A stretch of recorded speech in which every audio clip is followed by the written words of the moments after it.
2024 ಲೋಕಸಭಾ ಕ್ಷೇತ್ರದ ಚುನಾವಣೆಯ ಕಣ ರಂಗೇರ್ತಾ ಇದೆ. ಒಂದ್ ಕಡೆ ಬೆಂಗಳೂರು ಗ್ರಾಮಾಂತರ ಕೂಡ ಮೊದಲ ಹಂತದ ಚುನಾವಣೆಯಲ್ಲೇ ಮತದಾನ ನಡೆಯುವಂತ ಕ್ಷೇತ್ರ. ನಾವಿವತ್ತು ಖುದ್ದು ಬೆಂಗಳೂರು ಗ್ರಾಮಾಂತರ ಲೋಕಸಭಾ ಕ್ಷೇತ್ರದಲ್ಲಿ ಇದೀವಿ.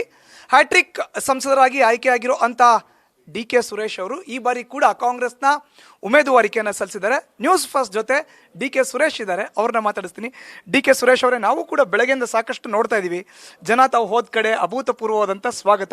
ಏನ್ ಅನ್ಸುತ್ತೆ ಈ ರೀತಿ ಸ್ವಾಗತ ನೋಡಿದ್ರೆ ತಮಗೆ? ನೋಡಿ, ನನಗೆ ಈ ಸ್ವಾಗತ ನನಗೇನು ಹೊಸತಲ್ಲ. ಕಾರಣ ನಾನು ಅನೇಕ ಬಾರಿ ಈ ಭಾಗಕ್ಕೆಲ್ಲ ಭೇಟಿ ಕೊಟ್ಟಿದ್ದೇನೆ. ನಿರಂತರವಾಗಿ ಅವ್ರ ಜೊತೆ ನಾನು ಈ ಗ್ರಾಮದವಂತನ, ಅವರ ಸಹೋದರನಾಗಿ, ಅವ್ರ ಸ್ನೇಹಿತನಾಗಿ, ಅವ್ರ ಕಷ್ಟ ಸುಖಗಳಲ್ಲಿ ಪ್ರತಿಯೊಂದು ವಿಚಾರದಲ್ಲೂ ಕೂಡ ನಾನು ಅವರ ಮನೆ ಮಗನ ಥರ ನಾನು ಕೆಲಸ ಮಾಡ್ಕೊಂಡು ಬಂದಿರೋದ್ರಿಂದ ಅವ್ರು ತೋರಿಸುವಂಥ ಪ್ರೀತಿ ಇವತ್ತೇ ಅಲ್ಲ, ಪ್ರತಿಯೊಂದು ಸಂದರ್ಭದಲ್ಲೂ ಕೂಡ ನಾನು ಬಂದಾಗ ನನ್ನ ಜೊತೆ ಅವ್ರು ಹಂಚ್ಕೊಳ್ಳುವಂಥ ವಿಚಾರಗಳು, ಆಚಾರಗಳು ಇವೆಲ್ಲವೂ ಕೂಡ ನನ್ನನ್ನು ಹೆಚ್ಚು ಕೆಲಸ ಮಾಡಲಿಕ್ಕೆ ಅವಕಾಶ ಮಾಡಿಕೊಟ್ಟಿದೆ. ಆ ಒಂದು ನಿಟ್ಟಿನಲ್ಲಿ ನಾನು ಜನರನ್ನ ಕೂಲಿ ಕೇಳ್ತಾ ಇದ್ದೀನಿ ಹೊರತು ಬೇರೆ ಏನೂ ಕೇಳ್ತಾ ಇಲ್ಲ. ಅಲ್ಲ, ನನ್ನ ನೆಕ್ಸ್ಟ್ ಪ್ರಶ್ನೆ ಅದೇ ಇತ್ತು. ನಾನು ಮಾಡಿರುವಂಥ ಕೆಲಸಕ್ಕೆ ಕೂಲಿ ಕೊಡಿ ಅಂತ ಕೇಳ್ತಾ ಇದ್ರಿ. ಒಂದು ವಿಭಿನ್ನವಾದಂಥ ಪ್ರಚಾರದ ಕ್ರಮ ಇದು ಅಂತ? ವಿಭಿನ್ನವಾದಂಥ ಕ್ರಮ ಅಲ್ಲ. ನಾನು ಖರ್ಚು ಕುಡಿಯೋರು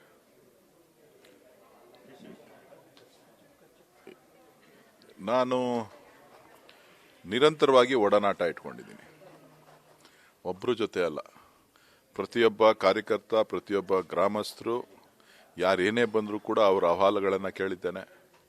ಅವ್ರ ಸಮಸ್ಯೆಗಳೇನು ಅಂತ ತಿಳ್ಕೊಳ್ಳೋಂಥ ಪ್ರಯತ್ನ ಮಾಡಿದ್ದೇನೆ.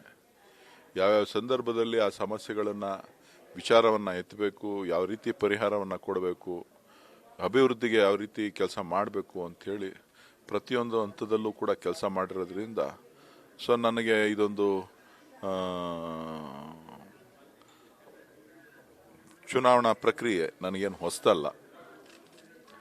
ದಿನ ಇದೇ ಥರ ನಾನು ಚುನಾವಣೆ ಇರಲಿ ಇಲ್ಲದೆ ಹೋಗಲಿ ಆವಾಗವಾಗ ಜನರನ್ನ ಬಂದು ಭೇಟಿ ಮಾಡೋದ್ರಿಂದ ಜನ ವಿಶ್ವಾಸ ವ್ಯಕ್ತಪಡಿಸ್ತಾ ಇದ್ದಾರೆ. ಸೊ ಹಾಗಾಗಿ ನಾನು ಮಾಡಿರುವಂಥ ಕೆಲಸ ಕಾರ್ಯಗಳಿಗೆ, ಅಭಿವೃದ್ಧಿಗೆ ಇವತ್ತು ಕೂಲಿ ಕೊಡಿ ಅನ್ನೋವಂಥ ವಿಚಾರವನ್ನು ಅವ್ರ ಮುಂದೆ ಇಟ್ಟಿದ್ದೇನೆ. ಜನ ನನ್ನ ನಿರೀಕ್ಷೆಗೂ ಮೀರಿ ಹೆಚ್ಚಿನದನ್ನು ಕೊಡ್ತಾರೆ ಅಂತಕ್ಕಂಥದ್ದು ವಿಶ್ವಾಸ ನನಗಿದೆ. ಸರ್, ತಾವು ಇವಾಗ ಪ್ರಚಾರ ಮಾಡ್ಬೇಕಾದ್ರೆ ಕೋವಿಡ್ ಸಂದರ್ಭನ ಪ್ರಸ್ತಾಪ ಮಾಡಿದ್ರಿ. ಕೋವಿಡ್ ಸಂದರ್ಭದಲ್ಲಿ ಈ ಒಂದು ಗ್ರಾಮದಲ್ಲಿ ಆದಂಥದ್ರ ಬಗ್ಗೆ ಹೇಳೋದಾದ್ರೆ? ನೋಡಿ, ನಾನು ಕೋವಿಡ್ ಸಂದರ್ಭದಲ್ಲಿ ಆನೇಕಲ್ ತಾಲೂಕು ಸಾಕಷ್ಟು ತರಕಾರಿಗಳನ್ನು ಬೆಳೀತಾ ಇದ್ರು. ರೈತರು ಕಂಗಾಲಾಗಿದ್ರು. ಕೆಲವರು ಸೂಸೈಡ್ ಮಾಡ್ಕೋತೀನಿ ಅಂತಕ್ಕಂಥ ಕರೆಗಳನ್ನು ಕೂಡ ನನಗೆ ಮಾಡಿದ್ರು. ಬಹುಶಃ ಸರ್ಕಾರ ಕೂಡ ಸ್ತಬ್ಧವಾಗಿತ್ತು. ಎಲ್ಲ ರಾಜಕೀಯ ಮುಖಂಡರು, ಎಲ್ಲ ಪಕ್ಷದವರು ಕೂಡ ಸ್ತಬ್ಧವಾಗಿ ಕಚೇರಿಗಳನ್ನು ಮುಚ್ಚಿ, ಮನೆ ಸೇರಿದಂಥ ಕಿಟಕಿ ಬಾಗಿಲುಗಳನ್ನು ಮುಚ್ಚಿಕೊಂಡಿದ್ದಂಥ ಸಂದರ್ಭ. ನಾನು ಅವತ್ತು ಮೊದಲನೇ ಕೋವಿಡ್ ಸಂದರ್ಭದಲ್ಲಿ ಲಾಕ್ಡೌನ್ ಘೋಷಣೆ ಆಗಿತ್ತು. ಫಸ್ಟ್ ಫೇಸಲ್ಲಿ ಬೀದಿನಲ್ಲಿ ಯಾರೂ ಓಡಾಡ್ತಿರ್ಲಿಲ್ಲ. ಡಾಕ್ಟರ್ಗಳು ಕೂಡ ಮನೆ ಸೇರಿದ್ರು, ಅಧಿಕಾರಿಗಳು ಕೂಡ ಮನೆ ಸೇರಿದ್ರು. ಎಲ್ಲೋ ಒಂದು ಕಡೆ ಜನರ ಜೊತೆ ಇರಬೇಕು ಅಂಥೇಳಿ ಅವತ್ತು ತೀರ್ಮಾನ ಮಾಡಿ ಬೀದಿಗಿಳಿದು ಪ್ರತಿಯೊಬ್ಬರ ಕಷ್ಟ ಸುಖಗಳನ್ನು, ಯಾರು ಕ್ವಾರಂಟೈನ್ ಸೆಂಟರ್ಗಳಲ್ಲಿದ್ದರು ಆ ಕ್ವಾರಂಟೈನ್ ಸೆಂಟರ್ನಲ್ಲಿ ನಡೆದಂಥ ಅನೇಕ ಘಟನೆಗಳು, ಅಲ್ಲಿ ಯಾವ ರೀತಿ ಅವರನ್ನು ನೋಡ್ಕೋತಾ ಇದ್ರು, ಯಾವ ರೀತಿಯಾದಂಥ ಟ್ರೀಟ್ಮೆಂಟ್ ಅವ್ರಿಗೆ ಸಿಗ್ತಾ ಇತ್ತು, ಬಹುಶಃ ಎಂಥವ್ರನ್ನೂ ಕೂಡ ಅವತ್ತು ವಿಚಲಿತರನ್ನಾಗಿ ಮಾಡುವಂಥ ಸಂದರ್ಭ.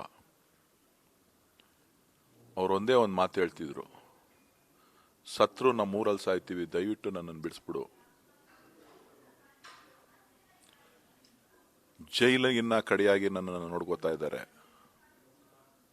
ಅವ್ರ ಹತ್ರ ಸಾವಿರಾರು ರೂಪಾಯಿ, ಕೋಟ್ಯಾಂತರ ರೂಪಾಯಿ, ಲಕ್ಷಾಂತರ ರೂಪಾಯಿ ಹಣ ಇತ್ತು. ಆದರೆ ಅವರನ್ನು ನೋಡ್ತಾ ಇದ್ದಂಥ ರೀತಿ ನೀತಿಗಳು ಕ್ವಾರಂಟೈನ್ ಸೆಂಟರ್ನಲ್ಲಿ, ಆಸ್ಪತ್ರೆಗಳಲ್ಲಿ ವಿವರಿಸಲಿಕ್ಕೆ ಪದಗಳಿಲ್ಲ. ರೈತರು ಕರೆ ಮಾಡ್ತಾ ಇದ್ರು, ಸಾಲ ಮಾಡಿದ್ದೀವಿ, ತರಕಾರಿ ಹಾಕಿದ್ದೀವಿ, ಹೂ ಹಾಕಿದ್ದೀವಿ, ಒಂದೇ ಒಂದು ಸಾರಿ ಬಂದು ಮಾತಾಡ್ಸ್ಕೊಂಡು ಹೋಗು ಅಂತ ಕೇಳ್ತಿದ್ರು. ಹೋದಂಥ ಸಂದರ್ಭದಲ್ಲಿ ಅವ್ರ ನೋವು ನೋಡಿದ್ರೆ ನೆನೆಸ್ಕೊಳ್ಳಿಕ್ಕೂ ಕೂಡ ಕಷ್ಟ ಇತ್ತು. ಕೇವಲ ₹1 ಕೆಜಿಗೆ, ₹2 ಕೆಜಿಗೆ, ₹3 ಕೆಜಿಗೆ ನಾನೇನು ಹಾಕಿದ್ದೀವಿ ಅಷ್ಟು ಕೊಟ್ಬಿಡು, ನೀನೇನು ಕೊಡ್ತೀಯ ಕೊಡು ಅಂತ ಕೇಳಿದ್ರು. ಅವತ್ತಿನ ಸಂದರ್ಭದಲ್ಲಿ ಸುಮಾರು 10,000ಕ್ಕೂ ಹೆಚ್ಚು ಟನ್ಗಳನ್ನು ಖರೀದಿ ಮಾಡಿ ಮನೆ ಮನೆಗೆ ನನ್ನ ಕಾರ್ಯಕರ್ತರುಗಳಿಗೆ ಕರೆ ಕೊಟ್ಟು ಹೋಗಿ ಎಬ್ಬಿಸಿ ಇಲ್ಲಿ ಆರ್ಗದ್ದೆಗೂ ಕೂಡ ನಾನು ಬಂದು ಭೇಟಿ ಮಾಡಿ, ಟ್ರಾನ್ಸ್ಪೋರ್ಟೇಷನ್ ಮಾಡಲಿಕ್ಕೆ ಲಾರಿಗಳಿರಲಿಲ್ಲ. ಇದೇ ಊರಿನವರು, ಎಷ್ಟು ಬೇಕಾದರೂ ಹೊಡೆಯೋಣ ನೀನು, ನಾನು ಡ್ರೈವರ್ ಕರ್ಕೊಬಂದು ನಾನೇ ಗಾಡಿ ಓಡಿಸ್ಕೊಬತ್ತೀನಿ ಅಂತೇಳಿ ಲಾರಿ ಓನರು ಉಚಿತವಾಗಿ ನನಗೆ ಲಾರಿಯನ್ನು ಕೊಟ್ಟು ಧೈರ್ಯ ತುಂಬಿ ಮನೆಗೆ ಎಲ್ಲಿಂದ ರೈತರಿಂದ ತಗೊಂಡೋಗಿ ನಾನು ಎಲ್ಲಿ ಹೇಳ್ತೀನಿ ಅಲ್ಲಿಗೆ ಹಂಚುವಂಥ ಕೆಲಸ. ಸೊ ಇದೆಲ್ಲವನ್ನು ಕೂಡ ನೆನೆಸ್ಕೊಂಡ್ರೆ ಬಹುಶಃ ಇದು ನಾವು ಮತ್ತೆ ನೋಡಲಿಕ್ಕೆ ಸಾಧ್ಯ ಆಗ್ತದಾ ಇಲ್ವಾ ಅಂಥೇಳಿ ಘೋಷಣೆಯನ್ನು ಮಾಡಿಬಿಟ್ರು. ಲಾಕ್ಡೌನ್ ಅಂಥೇಳಿ ದೀಪಾಚಿ ಅಂತ ಅಂದ್ಬಿಟ್ರು, ಜಾಗಟೆ ಬಾರಿಸಿ ಅಂತ ಹೇಳ್ಬಿಟ್ರು. ಅವ್ರ ಬದುಕೇನು ಅಂತ ಯಾರು ನೋಡಲಿಲ್ಲ, ಅವ್ರಿಗೆ ಊಟ ಇದೆಯಾ ಇಲ್ಲ ಅಂತ ನೋಡಲಿಲ್ಲ. ಎಷ್ಟೋ ಜನ ಬೆಳಗ್ಗೆ ಸಂಪಾದನೆ ಮಾಡಿ ಸಾಯಂಕಾಲ ಊಟ ಮಾಡಬೇಕಾದಂಥ ಅವ್ರ ಪರಿಸ್ಥಿತಿಗಳಿತ್ತು. ಸರ್ಕಾರ ಅವ್ರ ನೆರವಿಗೆ ಬರಲಿಲ್ಲ. ನಾನು ಕಾರ್ಯಕರ್ತರಿಗೆ ಕರೆ ಕೊಟ್ಟೆ, DK ಶಿವಕುಮಾರ್ ಅವ್ರಿಗೆ ಹೇಳಿದೆ, ಇವತ್ತು ನೀವು ಆಕ್ಟಿವ್ ಆಗಿ ಜನರಿಗೆ ಕರೆ ಕೊಡಬೇಕು ಅಂತೇಳಿ ಅವತ್ತು ಬೀದಿಗಿಳಿದು ಕಾಂಗ್ರೆಸ್ ಪಕ್ಷ ಹೋರಾಟ ಮಾಡ್ತು. ಸೊ ದುರ್ಘಟನೆಗಳು, ಹೆಣ ಉಳ್ಳಿಕ್ಕೆ ಜನ ಊರಿಂದ ಊರಿಗೆ, ನಮ್ಮೂರಿಗೆ ಹೆಣ ಬೇಡ, ಕೋವಿಡ್ ಹೆಣ ಬೇಡ, ನಮಗೆಲ್ಲೋ ಗಾಳಿನಲ್ಲಿ ಬಂದ್ಬಿಡ್ತದೆ ಅಂತಕ್ಕಂಥ, ಗಾಳಿನಲ್ಲಿ ನಮ್ಮೂರಿಗೆ ಕೋವಿಡ್ ವೈರಸ್ ಬಂದ್ಬಿಡುತ್ತೆ ಅಂತೇಳಿ ಬೇಲಿಗಳನ್ನು ಹಾಕಿದ್ರು, ಎತ್ತಿನ ಗಾಡಿಗಳನ್ನು ಹಾಕಿದ್ರು, ಟ್ರ್ಯಾಕ್ಟರ್ಗಳನ್ನು ಅಡ್ಡ ನಿಲ್ಲಿಸಿದ್ರು. ಸರ್ಕಾರ ಮೌನವಾಗಿತ್ತು. ಆದರೆ ಅದನ್ನು ಮೀರಿ ಸ್ಮಶಾನಕ್ಕೆ ಹೆಣ ತೆಗೆದುಕೊಂಡೋಗಿ ನಾನೇ ಅಂತ್ಯ ಸಂಸ್ಕಾರಕ್ಕೆ ನಿಂತು ಅಂತ್ಯ ಸಂಸ್ಕಾರವನ್ನು ಮಾಡಿದೆ. ಜನಕ್ಕೆ ಧೈರ್ಯ ತುಂಬಿದೆ, ಏನೂ ಆಗೋದಿಲ್ಲ ಅಂಥೇಳಿ. ನನಗೂ ಕೂಡ ಕೋವಿಡ್ ಬಂತು, 5 ದಿನ ಆಸ್ಪತ್ರೆಯಲ್ಲಿದ್ದೆ. ನನ್ನ ಜೀವಕ್ಕೆಲ್ಲ ಬೆಲೆ ಕೊಟ್ಟಿತ್ತು. ನನಗೆ ಮತ ಹಾಕ್ದಂಥ ಮತದಾರರಿಗೆ ನಾನು ನನ್ನ ಋಣವನ್ನು, ನನ್ನ ಕರ್ತವ್ಯವನ್ನು ಮಾಡಬೇಕು ಅಂಥೇಳಿ ಪ್ರತಿಯೊಂದು ಹಂತದಲ್ಲೂ ಕೂಡ ಕೆಲಸ ಮಾಡುವಂಥದ್ದನ್ನು ಮಾಡಿದೆ. ಅದನ್ನು ಇವತ್ತು ಪ್ರತಿಯೊಂದು ಭಾಗದಲ್ಲೂ ಕೂಡ ಸ್ಮರಣೆ ಮಾಡ್ತಾರೆ, ನೆನೆಸ್ಕೋತಾರೆ, ವಿಶ್ವಾಸ ಗಳಿಸ್ತಾರೆ. ನಮ್ಮ ಮನೆ ಮಗ ಬಂದ, ನನ್ನ ಅಣ್ಣ ಬಂದ, ನನ್ನ ತಮ್ಮ ಬಂದ ಅಂತ. ಎಷ್ಟೋ ಜನರ ಪ್ರಾಣ ಉಳಿಸ್ಲಿಕ್ಕೆ ಸಾಧ್ಯ ಆಗಲಿಲ್ಲ, ಎಷ್ಟೋ ಜನರಿಗೆ ICU ಕೊಡಿಸ್ಲಿಕ್ಕೆ ಸಾಧ್ಯ ಆಗಲಿಲ್ಲ. ಆ ದುರ್ಘಟನೆಗಳು, ಆ ಘಟನೆಗಳನ್ನು ಮರೀಲಿಕ್ಕೆ ಸಾಧ್ಯ ಆಗಲಿಲ್ಲ. ಅಧಿಕಾರ ಬರುತ್ತೆ, ಅಧಿಕಾರ ಹೋಗುತ್ತೆ. ಆದರೆ ನಾವಿದ್ದಂಥ ಸಂದರ್ಭದಲ್ಲಿ ನಾವೇನು ಮಾಡಿದ್ವಿ, ಯಾವ ರೀತಿ ನಡ್ಕೊಂಡ್ವಿ ಅಂತಕ್ಕಂಥದ್ದು ಮುಖ್ಯ ಹೊರತು ಬೇರೇನು ಮುಖ್ಯ ಅಲ್ಲ. ನನಗೆ ಒಂದು ಸಂತೋಷ ಇದೆ, ಆತ್ಮತೃಪ್ತಿ ಇದೆ. ಕಷ್ಟದ ಕಾಲದಲ್ಲಿ ನಾನು ನನ್ನ ಜನದ ಜೊತೆ ನಿಂತಿದ್ದೀನಿ, ನನ್ನ ಬಡವ್ರ ಜೊತೆ ನಿಂತಿದ್ದೀನಿ, ನನ್ನ ರೈತರ ಜೊತೆ ನಿಂತಿದ್ದೀನಿ, ನನ್ನ ಅಣ್ಣ ತಮ್ಮದಿರ ಜೊತೆ ನಿಂತಿದ್ದೀನಿ ಅಂಥೇಳಿ ನಾನು ಅವತ್ತು ಜಾತಿನೂ ನೋಡಲಿಲ್ಲ, ಪಕ್ಷನೂ ನೋಡಲಿಲ್ಲ, ಧರ್ಮನೂ ನೋಡಲಿಲ್ಲ.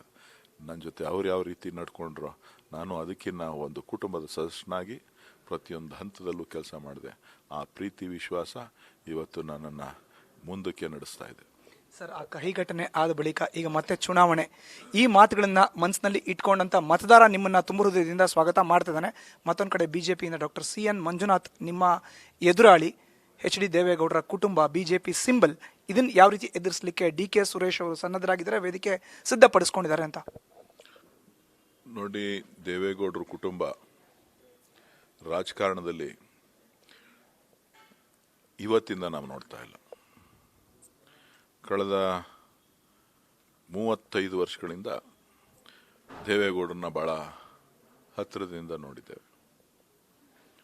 ಅವರಿಗೆ, ಅವ್ರ ಕುಟುಂಬಕ್ಕೆ ಯಾಕೆ DK ಶಿವಕುಮಾರ್ ಅವ್ರ ಮೇಲೆ ಅಷ್ಟೊಂದು ಹಗೆತನ ಅನ್ನೋದು ಗೊತ್ತಿಲ್ಲ ನನಗೆ.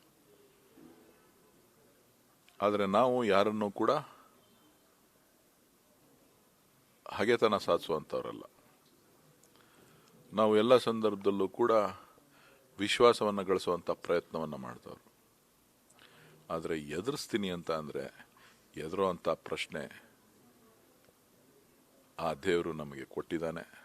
ಎಂಥವ್ರು ಬಂದರೂ ಎದುರಿಸ್ತೇವೆ, ಹೋರಾಟ ಮಾಡ್ತೇವೆ. ಈ ಜನರ ಆಶೀರ್ವಾದ ಇರೋವರೆಗೂ ಕೂಡ ದೇವೇಗೌಡರ ಅಳಿಯ ಇರ್ಬೋದು, ಮಗ ಇರ್ಬೋದು, ಹೆಂಡತಿ ಇರ್ಬೋದು, ಮೊಮ್ಮಗ ಇರ್ಬೋದು, ಇಡೀ ಕುಟುಂಬ ನೋಡಿದ್ದೀವಿ. ಈಗ ಅಳಿಯನ್ ಸರ್ದಿ ನೋಡೋಣ ಏನಾಗುತ್ತೆ ಅಂತ. ಸರ್, ಎಲ್ಲ ಒಂದು ಕಡೆ ನಿರ್ಮಲಾನಂದ ಶ್ರೀಗಳ ಹತ್ರ ಇಡೀ ಒಕ್ಕಲಿಗ ಅಭ್ಯರ್ಥಿಗಳನ್ನ ಕರ್ಕೊಂಡು ಹೋಗುವಂಥದ್ದು, ಮೀಟ್ ಮಾಡಿಸುವಂಥದ್ದು, ಮಾತಾಡುವಂಥದ್ದು, ಆಶೀರ್ವಾದ ಕೊಡಿಸುವಂಥದ್ದು, ಇದು ಸಮುದಾಯದ ಪ್ರಕಾರ ಎಲ್ಲೋ ಒಂದು ಕಡೆ ಸರಿ ಅಂತ ಅನ್ಸತ್ತಾ? ಹೇಗಿದನ್ನ ತಾವು ಸ್ವೀಕಾರ ಮಾಡ್ತೀವಿ? ತಾವು ಕೂಡ ಅದೇ ಸಮುದಾಯಕ್ಕೆ ಸೇರಿದಂಥವ್ರು. ನೋಡಿ, ಮಠಗಳು ಯಾವತ್ತೂ ಕೂಡ ಪಕ್ಷಾತೀತವಾಗಿರ್ತದೆ. ಕೆಲವರು ಅದನ್ನು ದುರುಪಯೋಗ ಮಾಡ್ಕೊಳ್ಳೋವಂಥ ಉದಾಹರಣೆಗಳು ಕೂಡ ಹಿಂದಿನಿಂದ ನೋಡ್ಕೊಂಡು ಬಂದಿವೆ. ಯಾವ ಕುಟುಂಬ ಮಠಗಳಿಗೆ ಇವತ್ತು ಹೋಗಿ ಎಲ್ಲರನ್ನೂ ಪರಿಚಯ ಮಾಡಿಸ್ತಾ ಇದೆಯೋ ಅದೇ ಕುಟುಂಬ ಈ ರಾಜ್ಯದಲ್ಲಿ ಆ ಮಠವನ್ನು ಒಡೆದಂಥ ಇತಿಹಾಸ ಕೂಡ ಇದೆ. ಇತಿಹಾಸ ಎಲ್ಲೂ ಹೋಗುವುದಿಲ್ಲ, ಈ ಇತಿಹಾಸ ಕೂಡ ಇದೆ. ಸೊ ಅವ್ರಿಗೆ ಅನುಕೂಲ ಆಗಬೇಕು ಅಂತ ಅಂದರೆ ಏನು ಬೇಕಾದರೂ ಮಾಡ್ತಾರೆ. ಅವರ ಸ್ವಂತ ಲಾಭಕ್ಕೋಸ್ಕರ ಏನು ಬೇಕಾದರೂ ಮಾಡ್ತಾರೆ. ಅವ್ರಿಗಿರೋದು ಒಂದೇ ಗುರಿ, ಅಳಿಯ, ಮಗ, ಮೊಮ್ಮಗ. ಅಷ್ಟಕ್ಕೋಸ್ಕರ ಕುಟುಂಬ ರಾಜಕಾರಣ ಅಂತ ನಾನು ಹೇಳೋದಿಲ್ಲ, ಅವರ ಒಂದು ಸಂತತಿ. ಆ ಸಂತತಿಗೋಸ್ಕರ ಯಾರ ರಾಜ್ಯದ ಜನರನ್ನ ಏನು ಬೇಕಾದ್ರೂ ಒತ್ತೆ ಇಡುವಂಥದ್ದನ್ನು ಮಾಡ್ತಾ ಬಂದಿದ್ದಾರೆ. ಆದರೆ ಅದನ್ನು ಮುಂದುವರ್ಸ್ಕೊಂಡು ಹೋಗ್ತಾ ಇದ್ದಾರೆ. ಜನ ತೀರ್ಮಾನ ಮಾಡ್ತಾರೆ. ಆ ಸಂಸ್ಥಾನ ಯಾರ ಒಬ್ಬರ ಸೊತ್ತಲ್ಲ ಅದು. ನನ್ನ ಕಡೆಯ ಪ್ರಶ್ನೆ ಸರ್, ನ್ಯೂಸ್ ಫಸ್ಟ್ ಮೂಲಕ ಬೆಂಗಳೂರು ಗ್ರಾಮಾಂತರ ಲೋಕಸಭಾ ಕ್ಷೇತ್ರದ ಮತದಾರರಿಗೆ ಕಾಂಗ್ರೆಸ್ನ ಅಭ್ಯರ್ಥಿಯಾಗಿ ಕ್ರಮ ಸಂಖ್ಯೆ 2ರ ಒಂದು ಚಿಹ್ನೆ ನಮ್ಮ ಜೊತೆಗೆ ನಂಬರ್ನಲ್ಲಿ ಕಂಟೆಸ್ಟ್ ಮಾಡಿರುವಂಥವರಾಗಿ ಏನು ಹೇಳಕ್ಕೆ ಇಷ್ಟಪಡ್ತೀರಿ? ನೋಡಿ, ನಾನು ಒಬ್ಬ ಜನಸಾಮಾನ್ಯರ ಪ್ರತಿನಿಧಿಯಾಗಿ ಕೆಲಸ ಮಾಡಿದ್ದೇನೆ.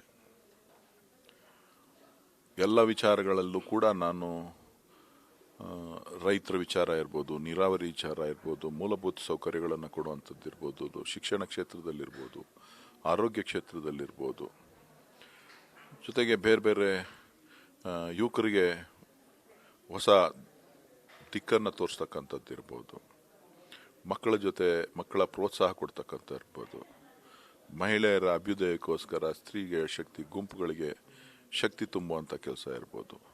ಪ್ರತಿಯೊಂದನ್ನು ಕೂಡ ಎಲ್ಲವನ್ನು ಕೂಡ ಎಲ್ಲ ಕ್ಷೇತ್ರದಲ್ಲೂ ಕೂಡ ಕೆಲಸ ಮಾಡಿದ್ದೇನೆ. ಸೊ ನಾನೇನು ಬೆಂಗಳೂರು ದಕ್ಷಿಣ ಒಂದು ಭಾಗ ಅಂತ ಹೇಳಿ ಅಥವಾ ಕನಕಪುರ ಒಂದು ಭಾಗ ಅಂತ ನೋಡಲಿಲ್ಲ. ಕನಕಪುರನೂ ಒಂದೇ, ನನ್ನ 8 ವಿಧಾನಸಭಾ ಕ್ಷೇತ್ರಗಳು ಒಂದೇ. ಎಲ್ಲ ಮೂಲೆಗಳಲ್ಲೂ ಕೂಡ ನನ್ನದೇ ಆದಂಥ ಕುರುಹುಗಳಲ್ಲಿ, ನನ್ನೇ ಆದಂಥ ಶೈಲಿನಲ್ಲಿ ನಾನು ಕೆಲಸ ಮಾಡ್ಕೊಂಡು ಬಂದಿದ್ದೇನೆ. ನಾನು ಯಾರಿಗೂ ಕೂಡ ಈಲ್ಡಾಗಿಲ್ಲ. ನಾನು ನನ್ನ ಕೆಲಸವನ್ನು ನನ್ನ ಆತ್ಮತೃಪ್ತಿಗೋಸ್ಕರ, ನನ್ನ ಜನರಿಗೆ, ನನ್ನ ಕ್ಷೇತ್ರದ ಜನರಿಗೆ, ನನ್ನ ಕ್ಷೇತ್ರದ ಅಭಿವೃದ್ಧಿಗೆ ಕೆಲಸ ಮಾಡಿದ್ದೇನೆ. ಸೊ ಇವತ್ತು ನಿಮಗೆ ಅವಕಾಶ ಸಿಕ್ಕಿದೆ. ನಾನು ಮಾಡಿದಂಥ ಕೆಲಸ ಕಾರ್ಯಗಳಿಗೆ ಮುಂದೆ ನನ್ನ ಗುರಿ ಏನು ಇಟ್ಕೊಂಡಿದ್ದೇನೆ, ಆ ಗುರಿಯನ್ನು ಸಂಪೂರ್ಣಗೊಳಿಸಲಿಕ್ಕೆ ಇವತ್ತು ಏನು ನಮ್ಮ ಸರ್ಕಾರದ 5 ಗ್ಯಾರಂಟಿಗಳೇನು ಕೊಟ್ಟಿದ್ದೇವೆ, ಸನ್ಮಾನ್ಯ ಸಿದ್ದರಾಮಯ್ಯನವ್ರ ನೇತೃತ್ವದಲ್ಲಿ, ಡಿ ಕೆ ಶಿವಕುಮಾರ್ ಅವ್ರ ನೇತೃತ್ವದಲ್ಲಿ, ಇದು ಒಂದು ದಿನದ ಗ್ಯಾರಂಟಿಯ ತೀರ್ಮಾನ ಅಲ್ಲ, 2 ವರ್ಷಗಳ ನಿರಂತರವಾದಂಥ ಪ್ರಯತ್ನ. ಡಿ ಕೆ ಶಿವಕುಮಾರ್ ಅವರು, ಸಿದ್ದರಾಮಯ್ಯನವರು ಸೇರಿ ತೆಗೆದುಕೊಂಡಂಥ ನಿರ್ಣಯ. ಆ ನಿರ್ಣಯ ಇವತ್ತು ಬದ್ಧವಾಗಿ ಕಾಂಗ್ರೆಸ್ ಪಕ್ಷ ಇಡೀ ರಾಜ್ಯಕ್ಕೆ ಮಾತ್ರ ಅಲ್ಲ, ಇಡೀ ರಾಷ್ಟ್ರಕ್ಕೆ ಮಾದರಿಯಾದಂಥ ಗ್ಯಾರಂಟಿಯನ್ನು ಕೊಟ್ಟಿದೆ. ಜನ, ಮಹಿಳೆಯರು ಖುಷಿಯಾಗಿದ್ದಾರೆ. ಮಧ್ಯಮ ವರ್ಗದವರು ಕಷ್ಟವನ್ನು ಹೇಳ್ಕೊಳ್ತಾ ಇದ್ದಾರೆ. ಆ ಮಧ್ಯಮ ವರ್ಗದವರ ಕಷ್ಟವನ್ನು ಕೂಡ ಆಲಿಸಬೇಕಾದಂಥ ಅನಿವಾರ್ಯ ಪರಿಸ್ಥಿತಿ ಈ ದೇಶದಲ್ಲಿ ಮುಂದಿನ ದಿನಗಳಲ್ಲಿ ಬರ್ತದೆ. ಆ ಕೆಲಸ ಕಾಂಗ್ರೆಸ್ ಪಕ್ಷ ಮಾಡ್ತದೆ. ಅದಕ್ಕೆ ನಾನು ಕೂಡ ಒಬ್ಬನಾಗಿ ಆ ಸಮಸ್ಯೆಗಳ ಬಗೆಹರಿಸಲಿಕ್ಕೆ ಏನೆಲ್ಲ ಮಾಡಲಿಕ್ಕೆ ಸಾಧ್ಯ ಇದೆ, ಯಾವ ರೀತಿಯಾದಂಥ ಬದಲಾವಣೆಯನ್ನು ಈ ದೇಶದಲ್ಲಿ ತರಲಿಕ್ಕೆ ಸಾಧ್ಯ ಇದೆ, ಆ ಒಂದು ಕೆಲಸವನ್ನು ನಾನು ಮಾಡ್ತೇನೆ. ಮತ್ತೊಮ್ಮೆ ನನಗೆ ಅವಕಾಶ ಕೊಡಿ, ನಾನು ಮಾಡಿರೋ ಕೆಲಸಕ್ಕೆ ಕೂಲಿ ಕೊಡಿ. ನಾನೊಬ್ಬ ನಿಮ್ಮ ಕುಟುಂಬದ ಒಬ್ಬ ಸದಸ್ಯ, ಸ್ವಾಭಿಮಾನಿ ಕನ್ನಡಿಗನಿಗೆ, ಕನ್ನಡಿಗರ ಧ್ವನಿಗೆ, ಕನ್ನಡಿಗರಿಗೆ ಆಗ್ತಾ ಇರ್ತಕ್ಕಂಥ ಅನ್ಯಾಯಕ್ಕೆ ನನಗೆ ಬೆಂಬಲಿಸಿ ಅಂಥೇಳಿ ನಾನು ಕೂಲಿಯನ್ನು ಕೇಳ್ತಾ ಇದ್ದೇನೆ. ಆ ಕೂಲಿಯನ್ನು ತಾವೆಲ್ಲರೂ ಕೊಡಬೇಕು ಅಂತೇಳಿ ತಮ್ಮ ಮುಖಾಂತರ ನಾನು ಅವರಿಗೆ ಮನವಿ ಮಾಡ್ತೇನೆ. Thank you sir, all the best. ಇದು ಒಟ್ಟಾರೆ ಡಿ ಕೆ ಸುರೇಶ್ ಅವರ ರಿಯಾಕ್ಷನ್. ಕ್ಯಾಮ್ರಾ ಪರ್ಸನ್ ಅವಿರಾಜ್ ಜೊತೆ Madhusudan, news first Kannada, Anekal. News first ನಿರ್ಭೀತಿಯಿಂದ ನಿಮ್ಮ ಪರವಾಗಿ.